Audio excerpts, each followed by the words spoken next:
Welcome to another journalnow.com high school football video. I'm Joe Serrera, and I'm joined today by Cleveland Rams head football coach Scott Riley. Coach, thank you for joining us. Yeah, thanks for having me. Your team is coming off of a win in the regional final over Clayton, your Johnston County neighbor, in the East Regional Final. How emotional was that game? It was very emotional. Obviously, we try to downplay the rivalry aspect of it since we'd already played them once this year, and just play up the importance of the game, trying to earn our first berth to a state championship game.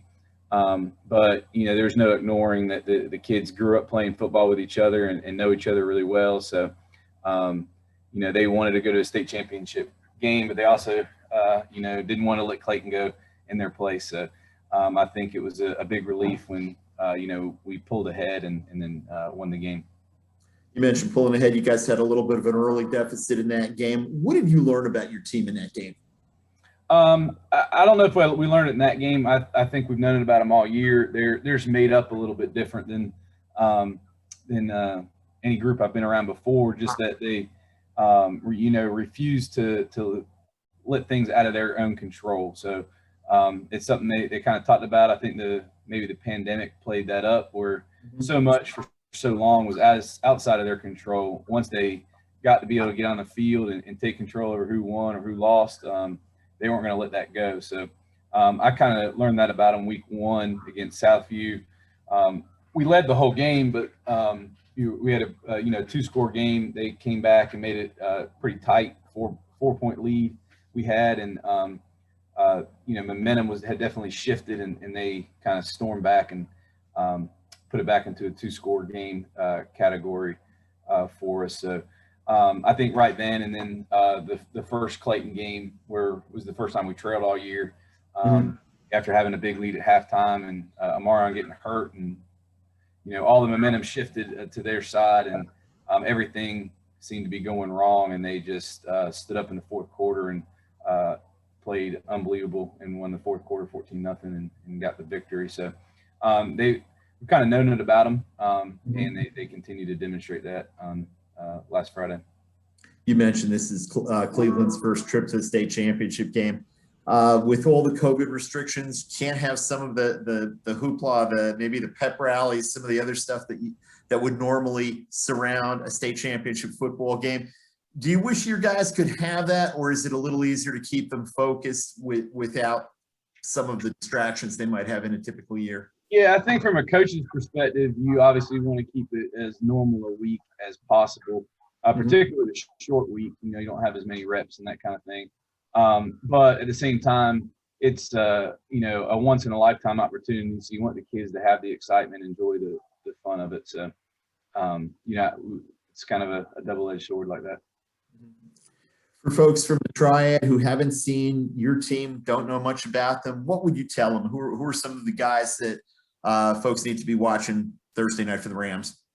Offensively, we're a spread team, so our quarterback is key in those spread attacks and distributing the ball, and he does a real good job of that. Skylar Locklear getting the ball to a lot of different receivers and and running backs and that kind of thing. So he's kind of the point guard out there, and distributing the football. He does a real good job with that. So I think we're pretty balanced, 50-50 run and pass. And then defensively, we're a 3-4 and try to be aggressive.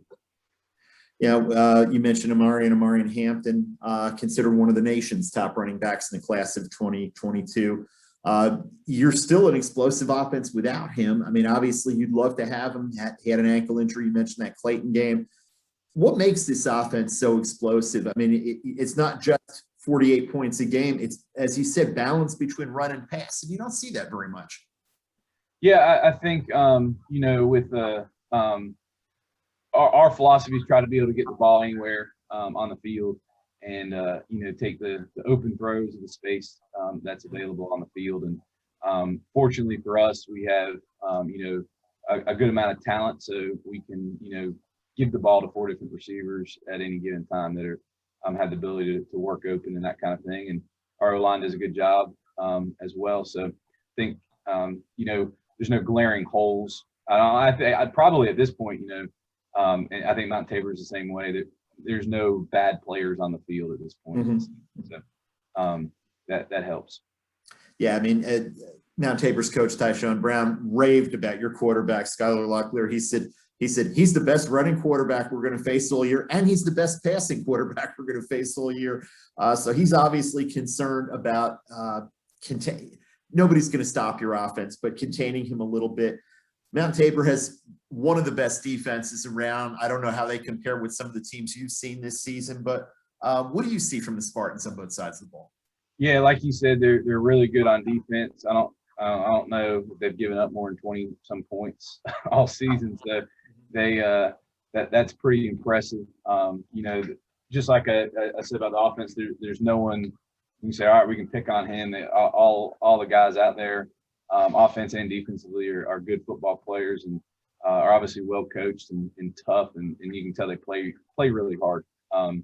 So they'll definitely be a good test. 2 10-0 teams playing. One is remarkable. We got all our games in, both teams, and we're victorious every time. So it'll be 2 teams that have really earned their way there, and it's a shame one of us has to lose. What does your team have to do Thursday night to not be the one that loses this game? What are the keys for you guys?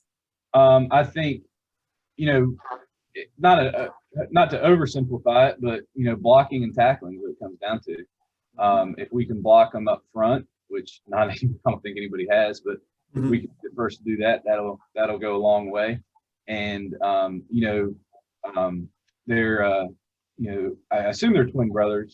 They're not. The Tyrese, the quarterback's a junior. BJ, the running back's a senior. Yep. The 2 brothers are tough to tackle. So I feel like if we can, and their whole team is all their skill players are. So I feel like if we can tackle in space, that will do well. So blocking and tackling is, it's back to the basics of football. And I think whoever does that better will win. Coach, we thank you for taking the time out to talk to us in a busy week, and we look forward to the matchup Thursday night, 7 p.m. Keenan Stadium in Chapel Hill. Thank you. Thank you.